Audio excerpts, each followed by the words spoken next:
Assalamualaikum warahmatullahi wabarakatuh. Salam semangat dari saya, tim Bahasa Indonesia di kelas Indonesia. Di video kali ini, saya akan membahas bagaimana memahami soal bahasa Indonesia.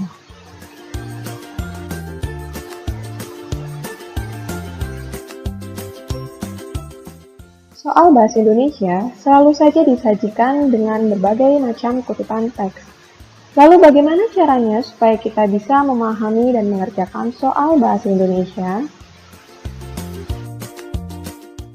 Sebelum kita menuju ke soal bahasa Indonesia, saya akan membagikan strategi dalam menghadapi soal bahasa Indonesia yang terkenal mempunyai kutipan panjang. Nah, ini dia strategi menghadapi soal yang disertai dengan kutipan teks. Yang pertama, membaca soal. Membaca soal lebih dulu, kemudian mencermati teks sembari berusaha menemukan jawaban, akan membuat waktumu lebih efektif dan efisien. Yang kedua, gunakan teknik scanning. Apa itu teknik scanning? Teknik scanning merupakan membaca seluruh paragraf atau kutipan dengan cermat, cepat, dan teliti. Ketiga, kenali kata kunci. Akan selalu ada hal-hal pokok yang menjadi kata kunci dalam sebuah paragraf. Terakhir, lakukan analisis. Jadi, setelah kita membaca dengan cermat, cepat, dan teliti, kita harus mengenali kata kunci. Setelah itu, lakukanlah analisis agar menemukan jawaban yang tepat. Selanjutnya, soal dan pembahasan. Di sini saya akan menyajikan beberapa soal dan pembahasan yang dianggap para siswa susah atau membingungkan dalam menentukan jawaban. Soal pertama, menentukan ide atau gagasan pokok. Cermati paragraf berikut. Susu tidak hanya kaya akan kalsium, tetapi juga kaya akan protein. Kandungan protein di dalamnya dapat membantu menurunkan kadar gula darah dalam tubuh. Biasanya, susu diminum langsung atau disantap dengan sereal atau biskuit. Oleh karena itu, sudah jelas bahwa minum susu saat sarapan dapat menurunkan kadar gula darah dan meningkatkan energi yang dibutuhkan tubuh sepanjang hari. Gagasan pokok paragraf tersebut adalah A. Susu dapat menurunkan kadar gula dan meningkatkan energi yang dibutuhkan tubuh. B. Kalsium dan protein dalam susu dapat memenuhi kebutuhan energi tubuh. C. Kandungan kalsium dan protein dalam susu dapat menyembuhkan diabetes. D. Susu dapat diminum secara langsung atau disantap dengan sereal dan biskuit. E. Sarapan dapat dilakukan dengan minum susu untuk menurunkan kadar gula darah.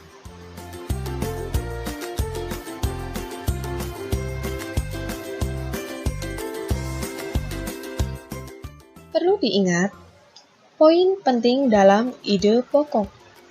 Pertama, ide pokok merupakan gagasan pembangun suatu bacaan. Kedua, ide pokok adalah masalah utama yang dibahas dalam suatu paragraf.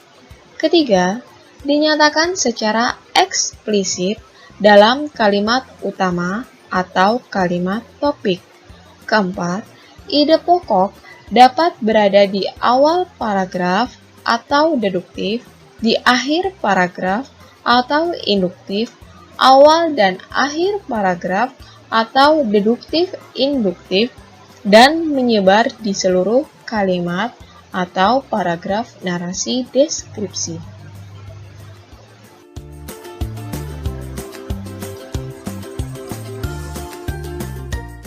Pembahasan soal yang pertama, bisa kita lihat kutipannya kembali.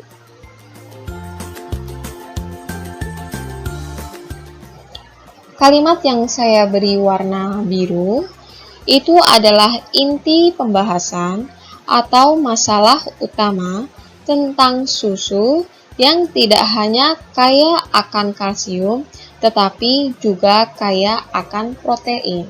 Dan di sini masih bersifat umum. Sedangkan kalimat yang saya beri warna orange itu adalah gagasan atau kalimat penjelas dari manfaat susu. Dan kalimat yang saya beri warna hijau itu adalah menyatakan kesimpulan dari inti pembahasan. Jadi, setelah dibaca dan dipahami, penempatan gagasan utama pada kutipan teks tersebut terletak di awal paragraf. Oleh karena itu, kutipan teks tersebut termasuk ke dalam paragraf deduktif, yaitu paragraf yang menempatkan ide atau gagasan pokok di awal paragraf. Jadi, jawaban ide pokok pada kutipan teks tersebut adalah A. Susu dapat menurunkan kadar gula dan meningkatkan energi yang dibutuhkan tubuh. Soal kedua, menentukan simpulan. Cermati paragraf berikut. Mengatur waktu secara efektif itu tidak mudah. Kita perlu melatih diri dan memanfaatkan waktu dengan baik. Salah satu cara yang bisa dilakukan adalah dengan memanajemen waktu. Mengatur waktu bisa dilakukan dengan disiplin mengerjakan tugas atau kegiatan sesuai dengan jadwal yang telah ditetapkan. Simpulan yang sesuai dengan paragraf tersebut adalah A.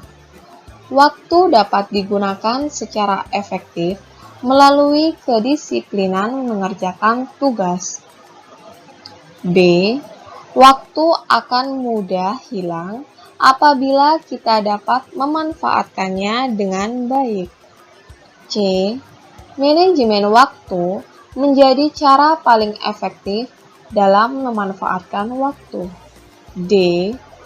Kegiatan harus dilaksanakan sesuai dengan jadwal yang ditetapkan. E. Jadwal harus dibuat sebaik mungkin agar waktu dapat digunakan secara efektif.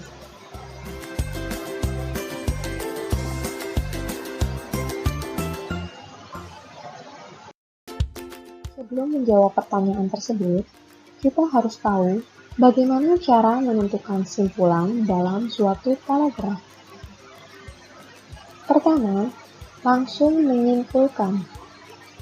Biasanya, kalimat simpulan ditandai dengan kata jadi, dengan demikian, oleh sebab itu, oleh karena itu, dan lain-lain. Kedua, menggabungkan kalimat utama dan simpulan. Kalimat simpulan dapat berbentuk dari gabungan kalimat utama dan kalimat simpulan yang berada di akhir paragraf. Ketiga, mencari sebab akibat. Simpulan dapat dibentuk dengan mencari sebab akibat atau akibat sebab dalam sebuah paragraf. Keempat, jawaban dari ide pokok. Ide pokok dapat diubah menjadi sebuah pertanyaan. Dengan menjawab pertanyaan ide pokok, kita dapat menentukan simpulan. Pembahasan dari soal nomor 2, kita bisa lihat kutipannya kembali. Kalimat yang saya beri warna biru, itu adalah pernyataan dari penulis bahwa mengatur waktu secara efektif itu tidak mudah. Sedangkan kalimat yang saya beri warna coklat, itu adalah pernyataan penjelas bahwa solusi mengatur waktu agar dapat digunakan secara efektif. Jadi inti kutipan adalah mengatur waktu secara efektif itu tidak mudah. Namun, Kita bisa melakukannya jika kita disiplin mengerjakan tugas. Nah, inti kutipan ini tinggal menyesuaikan dengan kalimat yang sesuai dengan pilihan. Jadi, simpulan bisa menjadi pernyataan yang mewakili isi teks yang dibaca.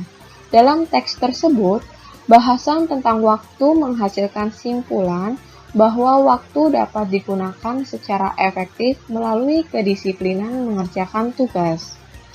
Jadi, jawaban simpulan pada kutipan teks tersebut adalah A. Waktu dapat digunakan secara efektif melalui kedisiplinan mengerjakan tugas.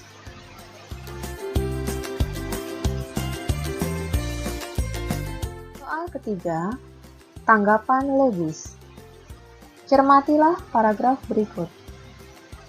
Perajin kain songket tradisional Minangkabau, Sumatera Barat, bertahan dengan motif kuno berusia ratusan tahun. Perajin memunculkan kembali motif kuno dari songket tua yang tersimpan. Untuk menjaga keaslian produksi, perajin menggunakan alat songket bukan mesin. Tanggapan logis terhadap paragraf tersebut adalah A. Perajin songket tradisional Minangkabau bertahan pada motif kuno. B. Motif kuno yang dipertahankan perajin berusia ratusan tahun. C. Jenis songket tua yang tersimpan kembali dimunculkan. D. Untuk menjaga keaslian produksi, pengguna alat songket bukan mesin perlu dipertahankan. E. Mesin tidak cocok untuk para perajin kain songket.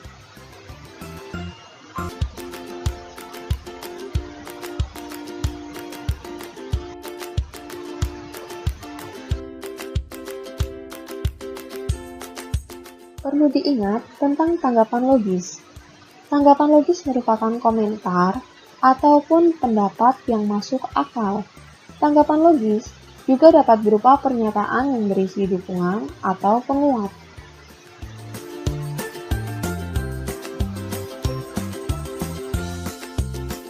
Pembahasan dari nomor 3, bisa kita lihat kutipan teksnya kembali.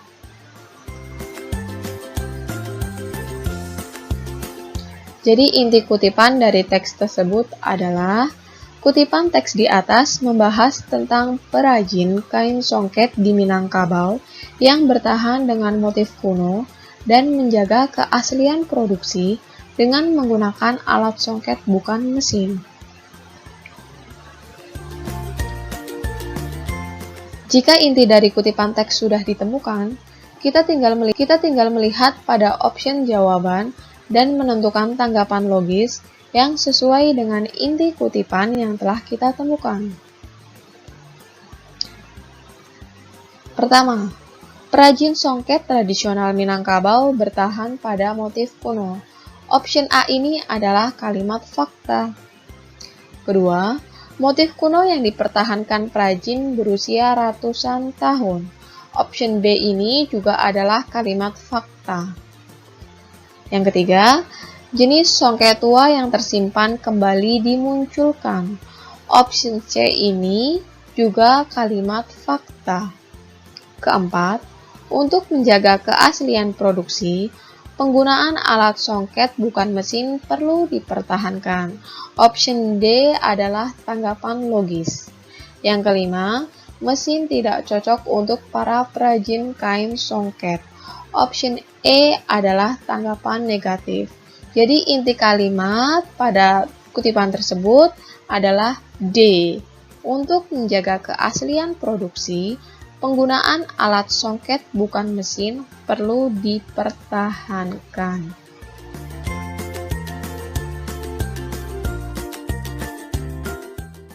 Ternyata mudah kan memahami dan mengerjakan soal bahasa Indonesia? Apakah kalian mendapatkan tambahan pemahaman dari soal yang telah kita bahas tadi? Jika belum, pelajarilah kembali dengan baik dan penuh pemahaman. Rajin membaca akan menjadi kunci yang paling efektif untuk memahami soal bahasa Indonesia dengan mudah dan terima kasih. Semoga video ini bermanfaat. Salam literasi.